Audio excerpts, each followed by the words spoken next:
Primeiro livro de Samuel, capítulo 8, verso 4.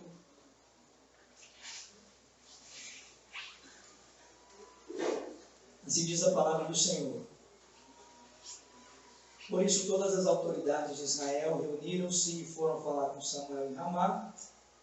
E lhe disseram: tu já és idoso, os teus filhos não andam em teus caminhos, escolhe agora um rei para que nos lidere a semelhança das outras nações. Amém?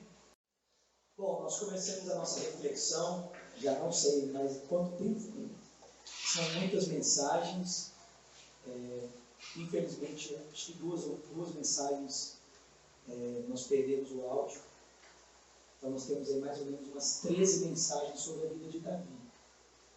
São mais ou menos uns 3 meses de mensagem. Mais ou menos isso. Mas nós começamos vendo que Israel passava por um tempo de crise, uma crise que se estendia aos seus vários aspectos, uma crise social, uma crise política, uma crise religiosa. A gente percebe que a crise era religiosa, porque os filhos de Samuel não andavam nos seus caminhos.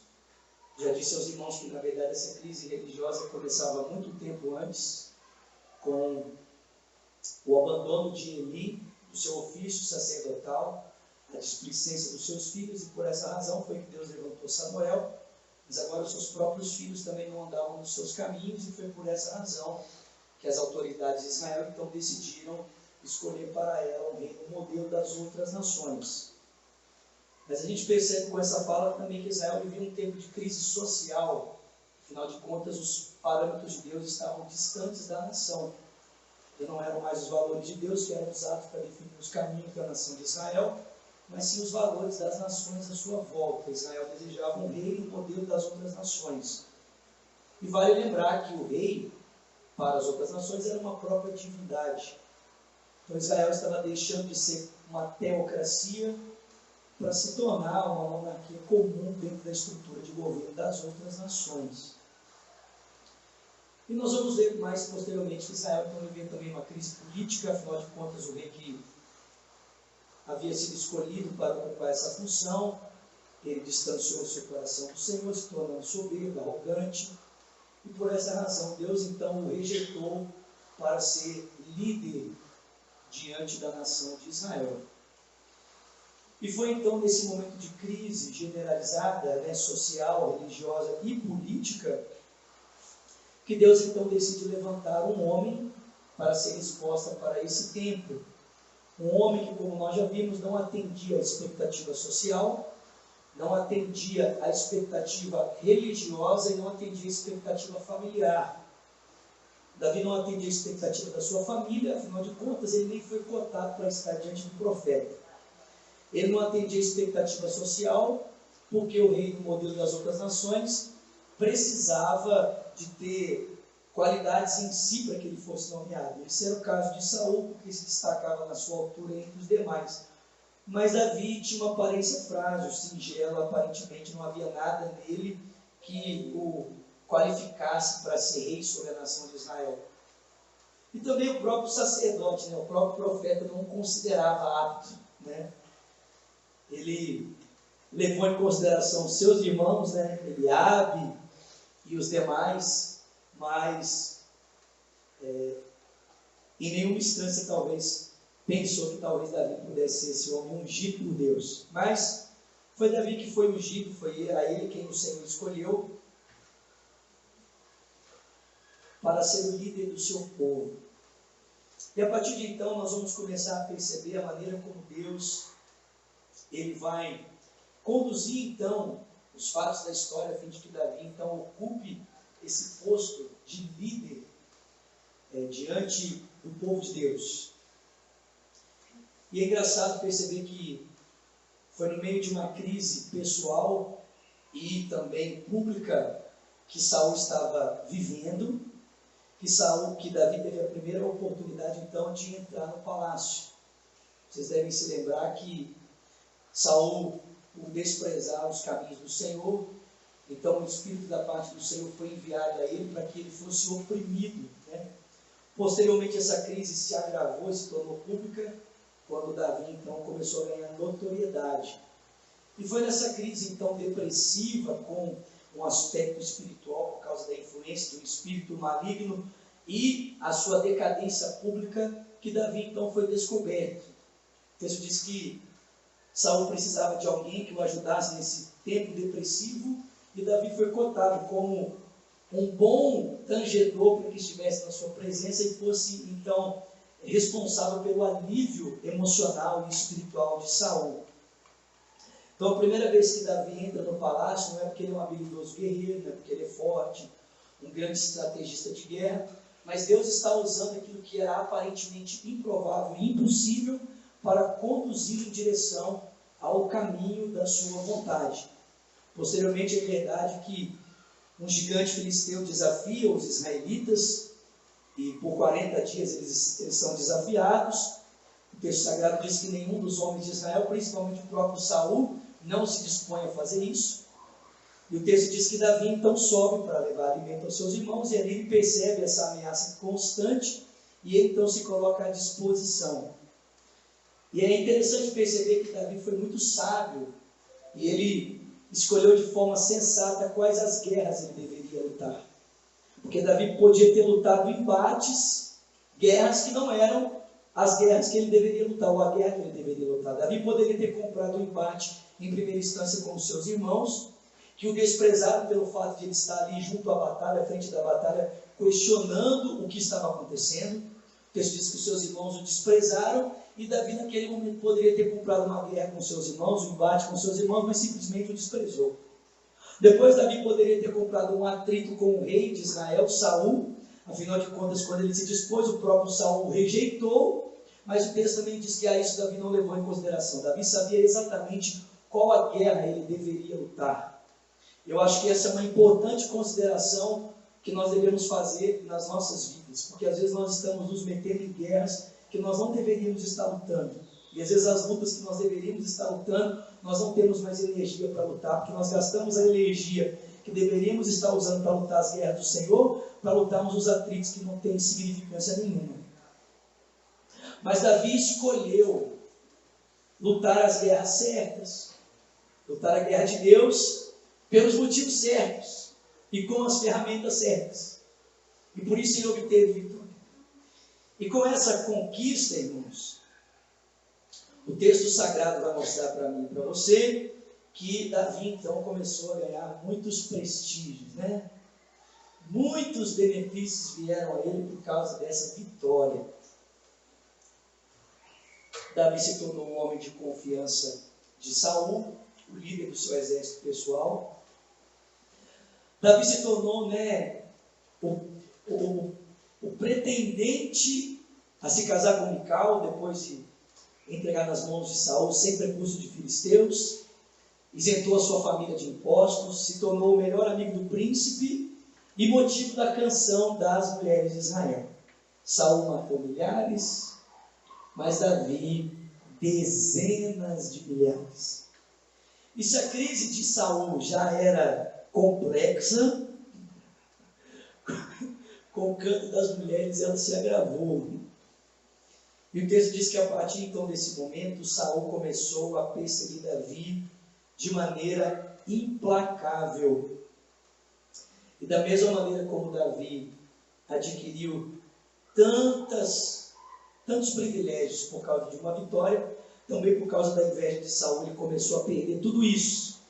Perdeu o posto no exército, o cargo de confiança do rei, perdeu o seu casamento foi comprometido.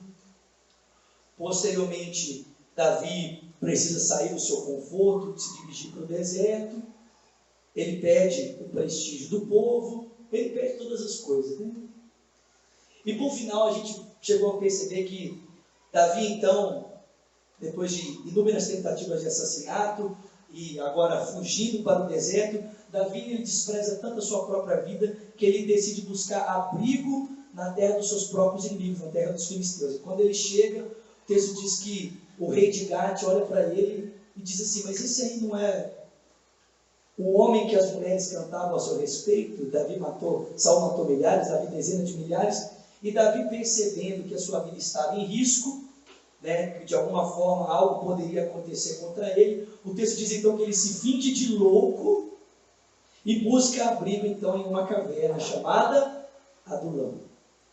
Então essa é uma outra lição muito importante para nós, porque eu não sei você, mas eu vejo nessas perdas de Davi a mão de Deus, irmãos. Eu vejo um Deus que está arrancando as muletas de Davi. Eu vejo um Deus que está arrancando dele todos os lugares onde ele poderia se apoiar, para que Davi aprenda a confiar tão somente em Deus. Davi foi tirando tudo. Deus foi tirando tudo de Davi. Ele foi perdendo tudo. E quando ele não tinha mais nada, Davi aprendeu uma coisa importantíssima. Qual? Que somente Deus era necessário para a sua vida. Deus bastava. Aliás, a única pessoa que Davi precisava para conduzi-lo à concretização dos seus projetos era o próprio Deus. Quando eu trouxe essa mensagem para os irmãos, eu me lembro até que eu dei o meu exemplo para os irmãos, de que há 6 anos atrás, 7 anos atrás, eu passei por um momento muito difícil na minha vida, que eu vi Deus arrancar as minhas muletas.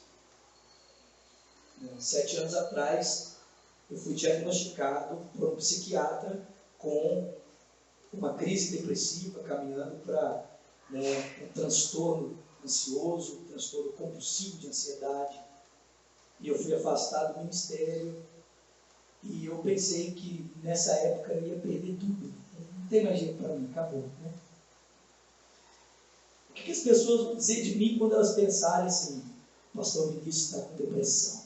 Foi o que eu pensei, irmãos. Né? Porque na época eu pensava que eu era um super crente.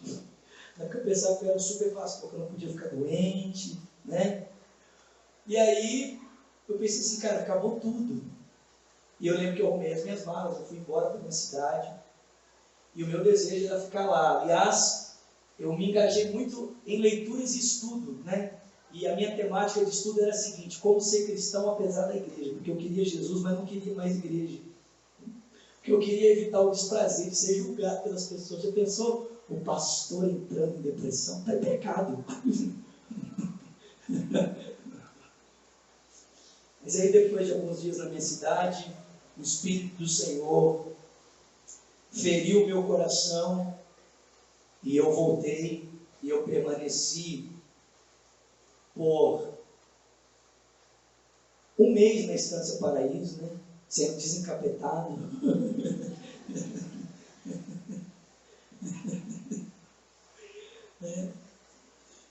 E graças a Deus hoje eu estou aqui junto dos irmãos, amém? Bom, a gente percebeu que Davi, quando ele foi para Adulão, se você quiser acompanhando comigo, estou lá no capítulo 22 de 1 Samuel. Então o texto diz que quando Davi estava lá na caverna de Adulão, no pior momento da sua vida,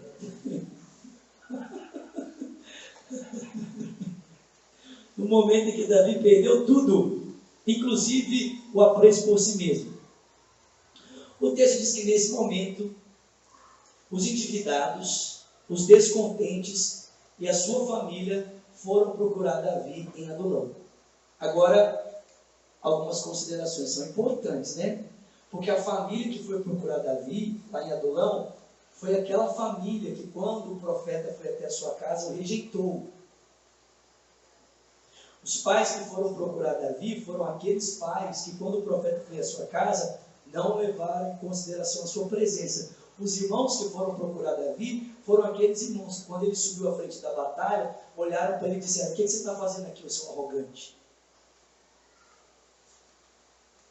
E junto a esses foram os endividados e os descontentes. E aí aquela pergunta clássica, né? Quando você está nesse momento em que Deus arranca tudo e você perde o apreço por você mesmo, a gente fica muito afim de companhia, sim ou não? Quando a gente está assim na nossa caverna, O que a gente mais quer é o quê? Companhia, não é, irmão? Gente para ficar do nosso lado, principalmente pedindo a nossa ajuda, sim ou não? Mas é impressionante. O texto diz que Davi não mandou esses homens embora, mas Davi os acolheu para si. E Davi decidiu com a sua vida ensinar a esses homens como eles poderiam ter a sua história transformada. Né? Davi poderia ter dito assim, ó, gente, na boa, eu já estou com problema demais. Deixa eu resolver os meus problemas, depois eu resolvo de vocês. Né? Ou cada um resolve os seus problemas. Mas o texto diz que não, Davi estende a mão para esses homens e os traz para perto de si, e ele decide com a sua própria vida passar a ensinar esses homens como eles poderiam ter a sua vida transformada. E com os próximos episódios aqui, Davi vai ensinar para esses homens com a sua vida, né? Davi não vai levar eles para dentro de uma sala de aula, sentá-los numa mesa e dizer, gente, vocês querem ter a vida transformada? Passo número 1, anote aí. Não, vai trazê-los para dentro da sua vida, da sua história, e a maneira como Davi decide a sua história, então vai se tornar um meio didático como esses homens podem aprender. O primeiro episódio aqui em Keila, você deve se lembrar que Davi decide proteger essa cidade que está sendo atacada a troco de nada. Ele não tinha obrigação nenhuma de fazê-lo, mas ele faz, os protege, ganha abrigo no meio deles e pouco tempo depois Davi descobre que Saul está vindo atrás dele em perseguição. E aí Davi então decide consultar o Senhor, né? Meu Deus, eu estou aqui vivendo feliz, muito bem, mas eu fiquei sabendo por aí, alguém me disse que Saul está vindo na minha direção. É verdade, Deus? É verdade. É verdade. E é verdade que o pessoal de Keila vai me entregar nas mãos dele? É verdade também. E aí pense você prestou um serviço para uma pessoa, você ajudou uma pessoa, e essa pessoa de maneira nenhuma merecia, você simplesmente por bondade e graça decidiu favorecer essa pessoa, e agora no momento em que você precisa do auxílio dessa pessoa, essa pessoa se recusa em fazer algo para você, o que você faria? Bom, eu vou dizer para você o que Davi fez. Davi não levou em consideração o bem que ele havia feito. Ele não colocou esse peso sobre as costas do povo de Keila. Ele não os cobrou, dizendo, poxa vida, quando vocês precisaram de mim, eu estive presente aqui, mas agora que eu preciso de vocês, vocês vão me mandar embora?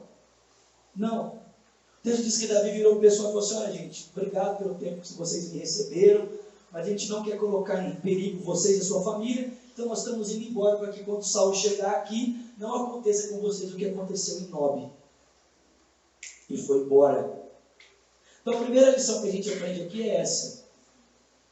Não use o bem que você faz para os outros como uma oportunidade de transformá-los em um peso. Você fez o bem para alguém? Não leve em conta.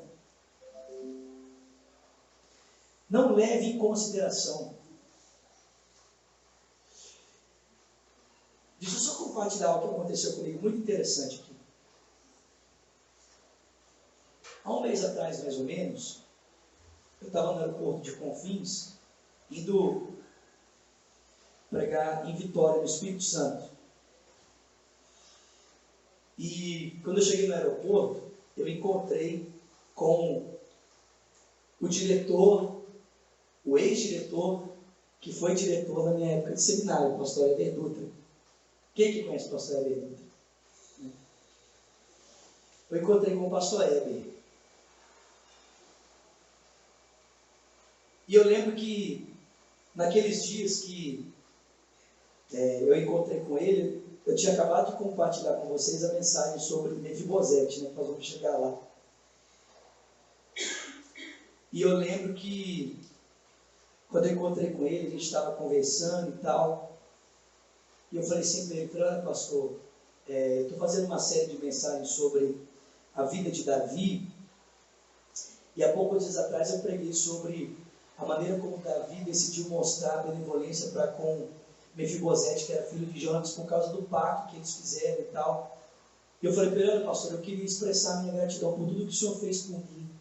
O senhor acreditou no meu ministério, o Senhor acreditou na minha vida, né?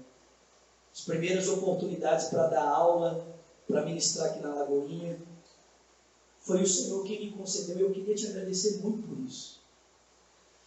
O pastor Heber hoje não é mais diretor do nosso seminário. Aliás, hoje ele pastoreia uma pequena igreja e ele viaja a convite, dando aulas em alguns lugares.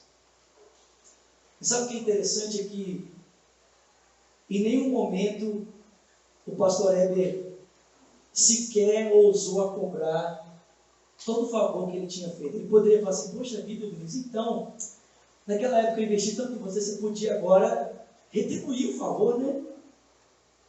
Você podia fazer algo por mim, né? Afinal de contas, lá atrás eu não abri oportunidades para você. Quem sabe agora você não me convida para ir lá pregar no seu culto? Isso pode cooperar com o crescimento da minha igreja, né? Em nenhum momento. Ele falou: poxa, Vinícius, eu olho hoje para tudo que Deus tem feito na sua vida, eu me alegro por ter participado da sua história, ter participado dos seus primeiros passos. Eu lembro que nas primeiras aulas que eu dei, as minhas aulas eram muito ruins. Muito. E elas eram tão ruins que o pastor Heber tinha um caderninho preto que nem esse aqui, ó. Só que era um pouco maior. E nesse caderno preto ele anotava todas as reclamações dos alunos. Todas. E elas não eram poucas. Elas eram muitas. E uma vez por semana, pelo menos, ele me chamava na sala dele. E quando eu chegava, adivinha o que eu encontrava em cima da mesa? O caderninho preto. E eu já sabia o que ia acontecer. Ele abria o caderninho preto e ele falava comigo: Vinícius, tem algumas coisas para tratar com você. E ele começava a tratar de todas as reclamações dos alunos. Gente, ele poderia simplesmente, diante de tanta reclamação, ter me cortado do corpo de professores e ter colocado alguém muito melhor do que eu. Ele poderia ter simplesmente feito isso, ter se cansado de tantas reclamações e ter decidido colocar alguém melhor do que eu naquela época. Medida razoável, sim ou não? Sim ou não? Mas ele preferiu acreditar na minha vida e me ensinar a ser um professor melhor.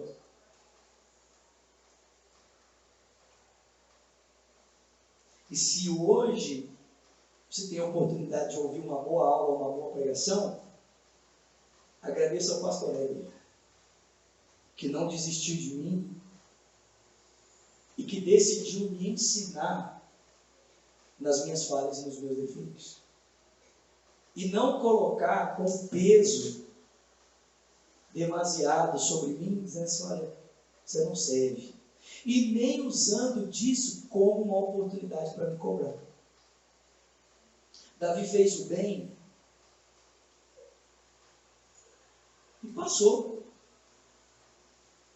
Deixa eu dizer algo para você: se quando você faz o bem para alguém, você transforma esse bem numa oportunidade para cobrar a pessoa, seria melhor você nem ter feito. Porque aquilo que a gente faz com a mão direita, a mão esquerda nem precisa saber. Amém, irmãos? Mas Davi não ensina apenas esse episódio. No capítulo 24, Davi ensina para os irmãos, para aqueles 400 homens, agora na verdade 600, uma outra lição muito importante. Davi foge para o deserto de Engedi. Saul está na sua perseguição para tentar matá-lo. Davi se esconde numa caverna. E quem é que entra na caverna para aliviar o seu ventre? Quem é que entra? Quem é que entra? Quem? Saul.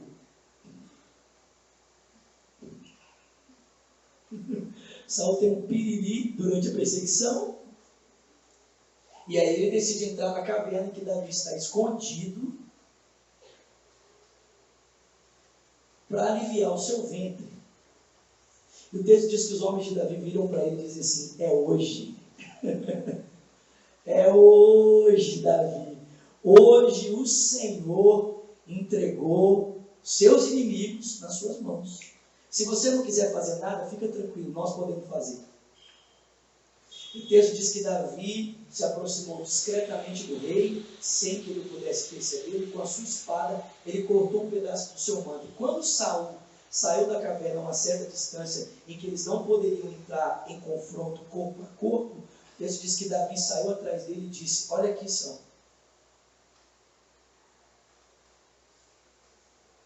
Você está tentando tirar a minha vida sem sentido. Porque eu não sei se você percebeu, eu poderia ter matado você. Aliás, os meus homens insistiram que eu fizesse isso, mas eu poupei a tua vida. O texto diz que Saul cai em prantos ali diante de Davi, e ele reconhece que Davi é melhor do que ele, e que por essa razão o Senhor vai lhe entregar o reino. Mas Davi está ensinando uma lição muito importante aqui para os seus homens. E sabe qual é a lição? É que você não deve usar as falhas de um líder para tirar a vida dele. Você não deve usar os erros de uma liderança para desferir contra essa pessoa. Davi não transformou as falhas de Saul numa oportunidade para arrancar a sua cabeça. E sabe, irmãos, preste atenção, às vezes nós não arrancamos a cabeça de um líder com as nossas espadas, mas nós arrancamos a cabeça de um líder com as nossas palavras. Nós denegrimos a imagem de um líder. A gente procura as pessoas, né? E começa: fulano de tal?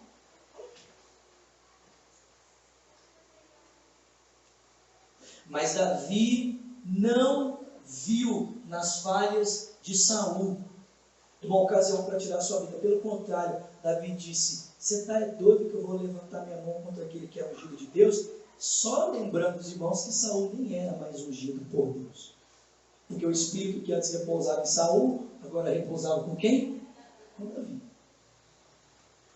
E a terceira lição que Davi ensina aqui é no seu encontro com Abigail.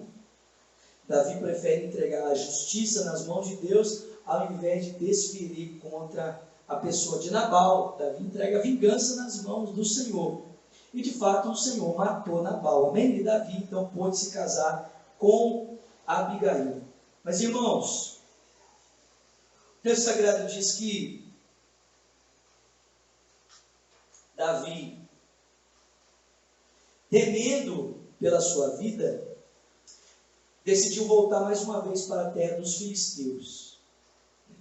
Eu acho impressionante essa cena. Davi tinha sido livre de tantos males, mas ele temia por sua vida, então ele preferiu buscar refúgio na terra dos seus inimigos.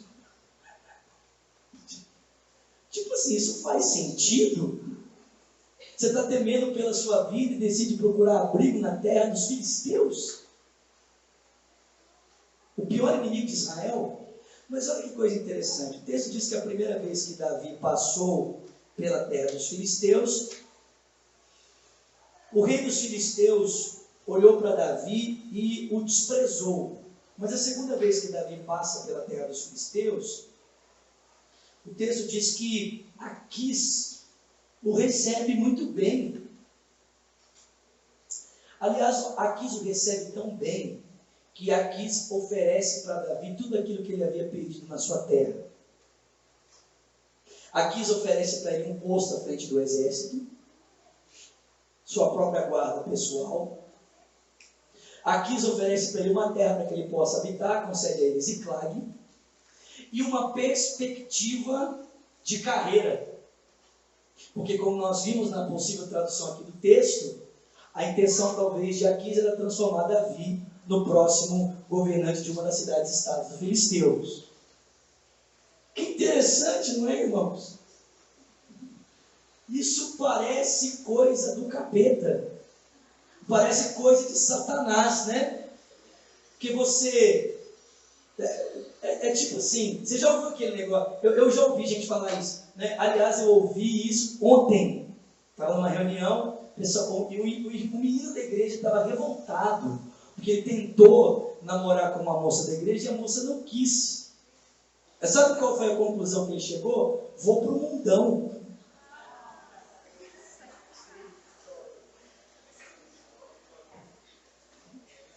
Porque lá, certamente, eu vou conseguir o que eu quero. E realmente, irmãos, no mundo está tudo muito fácil, sim ou não? Sim ou não? Satanás é perito em fazer isso. Oferecer para nós aquilo que só Deus pode dar, mas nas suas perspectivas. A única coisa que você vai precisar fazer para ter o que Satanás quer te dar pelos seus meios é romper com a aliança com o seu povo. É entrar em contradição com você mesmo, que foi o que aconteceu com Davi.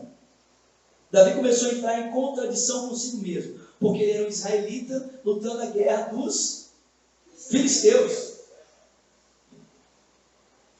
Aí, aliás, nem lutava a guerra dos filisteus, porque ele subia em confronto contra os inimigos de Israel, e quando Aquiso perguntava para onde você foi, Davi dizia: lutei contra os inimigos dos filisteus. Até que um dia essa postura foi colocada em xeque e Davi precisou decidir se ele ia ficar aliado ao seu povo ou se de fato ele ia abraçar definitivamente o projeto dos seus inimigos. E o que Davi decidiu, irmãos? Davi decidiu romper com Israel. Davi falou assim: quer saber do negócio? Eu vou subir para a guerra contra o meu povo e eu vou lutar a guerra dos meus inimigos. Só que nesse momento Deus botou a mão no peito de Davi e falou: daqui você não passa. Porque você não foi levantado para viver o seu projeto. Você foi levantado para viver o meu projeto. E os governantes dos filisteus disseram para Davi: pode voltar. Você não é bem-vindo. E Davi volta para a sua cidade e ele descobre em Ziclag, na terra dos seus inimigos, que aquela proteção que ele pensava que poderia ter estava comprometida. Os amalequitas haviam sitiado Ziclag e haviam a destruído completamente. E o texto diz que nesse momento então Davi consulta o Senhor. Eu disse para os irmãos que esse tempo em que Davi foi para a terra dos filisteus não foi pouco tempo, foi um longo tempo, irmãos. Davi passou longos anos sem consultar o Senhor, mas diante do caos da tragédia, Davi se lembrou do Deus a quem ele servia e o consultou, e o Senhor o deu uma direção, e Davi, seguindo a direção de Deus, obteve êxito sobre essa direção. E o texto diz que os despojos de guerra, Davi decidiu pegá-los e distribuir entre as tribos de Israel, para mostrar que Davi não apenas havia se reconciliado com Deus, e não apenas havia se reconciliado consigo mesmo, com a sua própria identidade, mas ele também havia se reconciliado com o seu próprio povo. Amém? E aqui então nós encerramos o primeiro livro de Samuel. E começamos então a perceber Davi agora já preparado para assumir o reino. Afinal de contas, Saul e os seus filhos morrem na frente da guerra. Davi recebe a notícia. E o texto sagrado diz que Davi então consulta o Senhor. Deus deve voltar para a terra dos israelitas? Capítulo 2 de 2 Samuel. Deus diz para ele: volta, Davi. Né? Volta. Vem viver outra vida. E Davi decide voltar, irmãos. Só que o texto diz que Davi volta obedecendo a direção que o Senhor lhe deu. Davi volta para a terra de Judá e decide se estabelecer em Hebrom e assumir o reino na parte de Hebrom. O texto diz que, em contrapartida, Isbosete, filho de Saul, único filho ainda vivo, foi colocado então no trono de uma outra parte do reino por um homem chamado Abner. Bom, porque Davi decidiu obedecer o Senhor, a gente percebe que, porque Davi decidiu ser paciente e obedecer o Senhor, a gente percebe que, aparentemente, aquilo que poderia ser uma tomada fácil se tornou um pouco mais dificultosa. A pergunta é, onde é que Davi aprendeu essa paciência, né? Onde é que Davi aprendeu a esperar? E a gente viu que Davi aprendeu a esperar naquilo que ele sofreu. Porque não existe nada melhor para nos ensinar a paciência do que o sofrimento. Está lá em Tiago capítulo 1, está lá em Romanos capítulo 5, está lá em Hebreus capítulo 12. Sofrimento é uma escola de Deus para ensinar o camarada a perseverança. Então, por meio daquilo que Davi sofreu, ele aprendeu a esperar no Senhor. E nesse tempo em que ele aprendeu a esperar, aparentemente, parece que se tornou mais complicado Davi assumir o reino de Israel. Mas, na verdade, irmãos, se Davi tivesse decidido se precipitar e assumir o reino na sua própria força, talvez ele tivesse comprado 3 guerras ao mesmo tempo, e isso talvez pudesse custar até mesmo a sua vida. Pelo fato de Davi ter decidido obedecer o Senhor, a conquista de todo o território foi algo paulatino, poupando Davi forças para que ele pudesse depois empreender as guerras do Senhor. Bom, o texto diz que, com a iniciativa de Isbosete de entrar em conflito contra a família de Davi, o seu reino foi se tornando enfraquecido, o nome de Davi foi se tornando fortalecido. Isbosete, percebendo a fragilidade do seu reino, também decidiu confrontar Abner em um assunto. O texto diz que Abner foi confrontado sobre possuir uma concubina de Saul. O texto diz que Abner não gostou muito desse confronto e decidiu então dizer a Isbosete: olha, eu estou tentando ser leal a você e lutar suas guerras aqui, mas você está me indagando a respeito de algo que não é muito justo. Então, a partir de hoje, eu vou fazer uma aliança política com Davi, eu me comprometo a entregar todo o reino nas mãos dele. Só que quando Abner vai procurar Davi para fazer essa aliança política, após estabelecer esse tratado, a narrativa bíblica diz para mim e para você que Abner é assassinado na porta do palácio por um homem chamado Joabe. Porque numa dessas guerras entre a família de Davi e a família de Saul, o irmão de Joabe havia sido assassinado por Abner. Então Joabe aproveitou a oportunidade para arrancar-lhe a cabeça. Gente, Davi ficou muito preocupado com isso. Ele ficou muito preocupado com a sua reputação diante do povo. Ele ficou muito preocupado que as pessoas olhassem para ele e o vissem como um rei ardiloso, um rei que tramava as coisas pelas costas. E a narrativa bíblica diz que Davi fez questão de, no velório, diante de todo o povo, mostrar o seu profundo sentimento pela morte de Isbosete, como ele também havia mostrado o seu profundo sentimento pela morte de Saul, Jonatas e os seus outros filhos. Mas é interessante perceber que essa reputação que Davi zelava diante do povo, ele não tinha assim tanta preocupação dentro da sua casa. Porque no capítulo 3, nos versos de 1 a 5, a Bíblia vai mostrar para mim e para você que Davi possuía 7 mulheres. E com cada uma dessas mulheres ele possuía um filho. Então perceba, Davi estava muito preocupado com a sua reputação do lado de fora, mas ele estava pouco preocupado com a sua reputação do lado de dentro. E infelizmente, muitos de nós podemos incorrer nesse mesmo perigo. De zelarmos muito para aquilo que as pessoas pensam de nós da porta para fora e nos esquecermos do que as pessoas pensam de nós da porta para dentro. Eu disse para os irmãos que não existe sucesso do lado de fora que supere a sua desgraça do lado de dentro. Não existe vitória que você possa conseguir do lado de fora que possa favorecer você nas suas tragédias do lado de dentro. Davi sabia muito bem contornar os assuntos do lado de fora, mas ele não conseguia refrear sua carnalidade no ato de possuir mulheres. Ele sabia muito bem o que Deus havia dito a ele sobre esse assunto, porque esse assunto está muito claro na lei de Moisés. E ele conseguia administrar muito bem as realidades externas, mas quando se tratava de mulher, Davi era um fracasso. E a gente percebe que essa brecha que Davi ele tinha na sua vida, ela foi se tornando cada vez pior. Na ocasião em que Davi trouxe a Arca da Aliança para Israel, na segunda iniciativa, quando ele consegue, ele tem um embate com Mical. Vocês se lembram disso? Mical olha para ele e o despreza.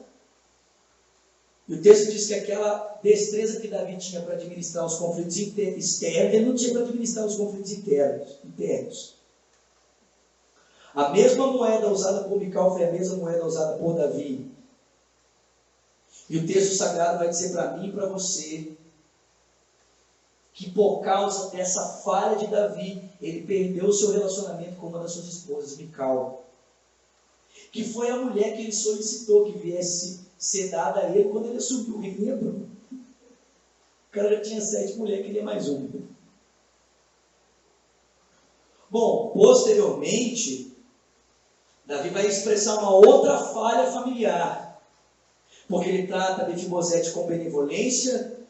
E o texto sagrado vai dizer que depois disso, né, está diante de nós ali a construção hierárquica de como Davi ele administrava o seu reino. E o texto sagrado diz para mim e para você que entre os sacerdotes estavam os seus filhos.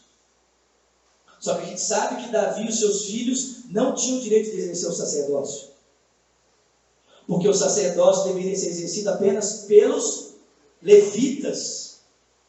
E Davi descende de Judá, os seus filhos descendem de Judá, portanto a eles não é concedido o sacerdócio. Mas parece que Davi também é um pai negligente. Ele não é apenas um marido negligente, mas ele também é um pai negligente. Aliás, a gente vai perceber essa negligência quando a gente olha pela maneira como Davi começou a tratar com as situações que surgiram após o seu adultério. Aminon estupra Tamar, e o que Davi faz? O que ele faz? Nada. Absalão assassina Aminon. O que ele faz? Nada. Absalão volta para o reino. Fica no reino por 2 anos. O que Davi faz? Nada. Absalão trama uma conspiração contra o seu pai. O que Davi faz? Foge. Ele vê os homens planejarem o assassinato do seu filho. Absalão é assassinado. O que ele faz? Nada.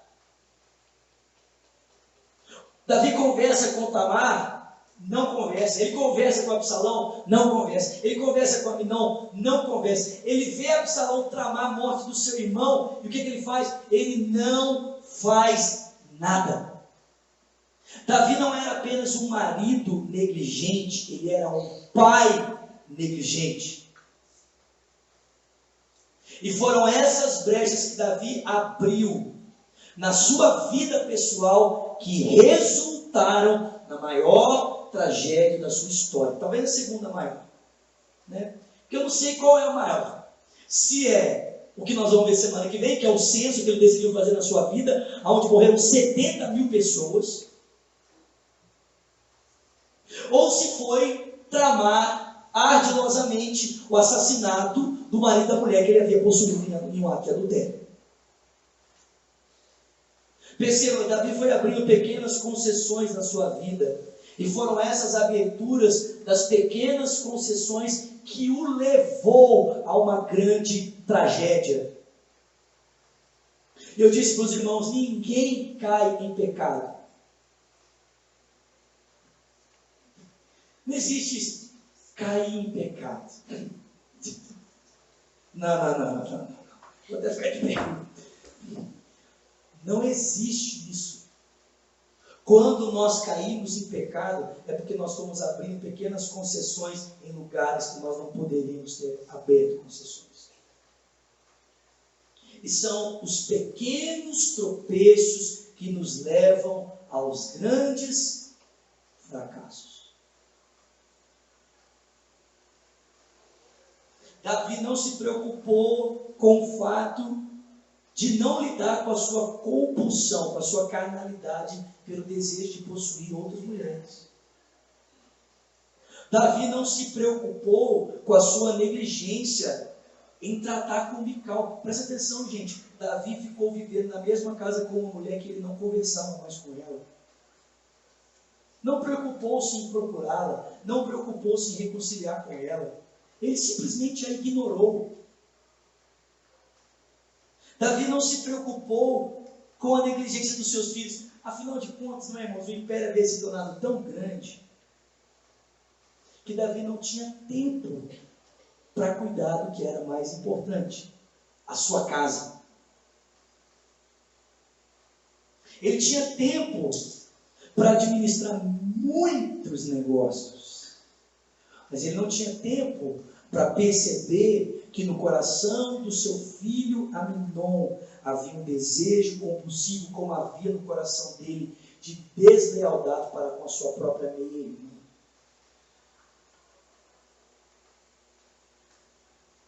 E aí o texto diz que no ano que os reis iam para a guerra, Davi já tinha se tornado tão negligente em tantas outras coisas na sua família, que no tempo em que os reis haviam ido para a guerra, por que não se tornar negligente também nos assuntos externos? Ficou em casa. E aí ele viu uma mulher, mais uma. E o que ele fez? Procurou o profeta. Ora por mim, estou tomado de cobiça, preciso de ajuda. Foi isso que ele fez, irmãos? Sim?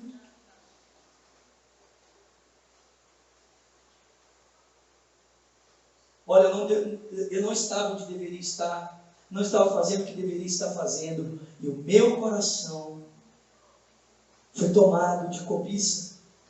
Me ajuda. Não, Davi não fez isso. Ele era o rei de Israel, ele tinha toda a autoridade. Ele viu a mulher, cobiçou, o que ele fez? Ele mandou chamá-la. E parece que Betseba também estava bem interessada no fato de estar em uma aventura com o rei de Israel, porque em nenhum momento Betseba disse: não, por favor, não. Quem não gostaria de ter uma aventura com o rei, né? E ela se deita com ele. E o resultado desse adultério é a morte de Urias. É o escândalo na família de Davi. É a perda de sua autoridade total diante dos seus filhos, diante da sua família. É o juízo de Deus pesando sobre a criança que estava sendo gerada no ventre de Betseba, para que ela morra. E a destruição familiar pela qual Davi passou por todo o restante da sua história. A minha mãe assiste, na verdade ela ouve essas mensagens, e ela diz assim: Vinícius, você está queimando o filme de Davi. Você está acabando com ele. Então, para nós encerrarmos esse compartilhar, sem que Davi fique torrado, nós terminamos a semana passada falando sobre o seu arrependimento, que é bem diferente do remorso. Nós vimos que depois de 1 ano, quanto tempo? 1 ano escondendo o seu adultério, Davi foi confrontado pelo profeta, e é assim que arrependimento surge, irmãos. Arrependimento surge quando a palavra de Deus vem a nós, porque ninguém pode produzir arrependimento por si mesmo. E como é que a gente vai se arrepender de uma coisa que a gente teve prazer em cometer, irmãos? Se a gente de alguma forma cometeu esse pecado, é porque de alguma forma nós ainda estamos envolvidos com ele. Nosso coração de alguma forma ainda está por ele envolvido. E somente quando Deus, pela sua palavra e pela ação do seu Espírito, como Paulo diz em 2 Coríntios capítulo 7, gera em nós a tristeza segundo o seu coração, é que nós podemos passar a andar pelos caminhos de vida do Senhor. Davi é ferido pela tristeza de Deus. Ele reconhece que pecou contra Deus. Ele reconhece que ninguém pode perdoá-lo senão Deus. Ele reconhece que por mais que o seu pecado esteja oculto e que de alguma forma as pessoas possam até passar a mão na cabeça dele dizendo: calma, Davi, está tudo bem. Não pode estar tudo bem quando o homem está em falta diante de Deus. A gente percebe que Davi está tomado de arrependimento porque ele abraça as consequências do seu pecado. Ele diz: Deus, no Salmo 51, se o Senhor quiser me matar, o Senhor pode matar, e o Senhor tem direito de fazer isso, porque eu mereço a morte. Aliás, eu mereço o juízo, eu mereço a condenação. Esse é o coração de alguém arrependido. O coração de alguém arrependido não é de alguém que diz assim: não, mas eu já confessei o meu pecado. Alguém arrependido não tem no perdão algo como direito, porque perdão não é direito, perdão é dádiva, é graça. Ninguém tem o direito de exigir ser perdoado, porque perdão é benevolência. E Davi tanto entende isso, que ele pede ao Senhor perdão, mas sabe que se o Senhor não o perdoar, Deus está sendo justo. Aliás, Davi tanto reconhece isso, vocês se lembram? Quando ele está subindo a colina e um homem começa a praguejar e a amaldiçoar e a lançar pedras contra ele, o texto diz que os homens de Davi olham para ele e dizem assim: nós vamos matar esse cara. E Davi diz: matar quem? Esse cara. Não, vocês não vão matar ele não. Vocês vão matar ele porque não foi Deus que mandou ele me amaldiçoar. Não foi Deus que mandou ele lançar pedras contra mim. Se o Senhor permitiu que isso acontecesse, quem vocês pensam que vocês são para me livrar desse peso? Quem sabe Deus, vendo meu sofrimento, não tenha misericórdia de mim? Quem sabe Deus, olhando para tudo isso que eu tenho vivido, Ele não se compadeça de mim e Ele não perdoe o meu pecado. Quando a gente fala que Davi é um homem segundo o coração de Deus, a nossa intenção não é dizer que Davi é um homem perfeito. Quando a gente fala que Davi é um homem segundo o coração de Deus, é que esse homem teve a capacidade de sentir e planejar sentimentos e planejamentos que estavam dentro do próprio coração de Deus. Mas pasmem, até esses homens são falhos. E é nas suas falhas, ou pelo menos na sua falha, que talvez Davi expressa sua maior qualidade, que é um coração quebrantado e contrito, qual Deus jamais desprezará. Semana que vem nós vamos terminar esse assunto, mostrando assim, bem rapidamente, as consequências do adultério para a família de Davi e o censo que Davi decidiu fazer no final da sua vida no reino de Israel. Joabe falou para ele: cara, esquece isso. Para que você precisa disso? Não. O texto diz que Satanás instigou o coração de Davi para que ele fizesse o censo. Para que ele tivesse essa sensação de poder. Essa sensação de que eu tenho um reino tão grande, um exército tão grande, que talvez eu nem precise de Deus. Só que o texto diz que quando o resultado chegou nas suas mãos, o seu coração pesou.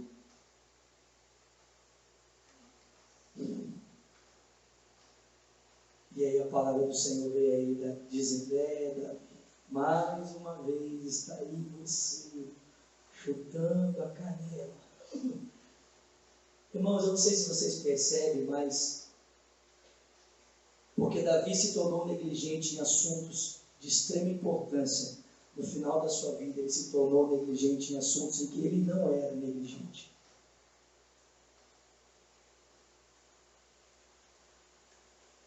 Porque Davi começou a ser negligente consigo mesmo e com o seu Deus. Ele terminou a sua vida sendo falho aonde ele não era falho. Na condução do povo de Israel.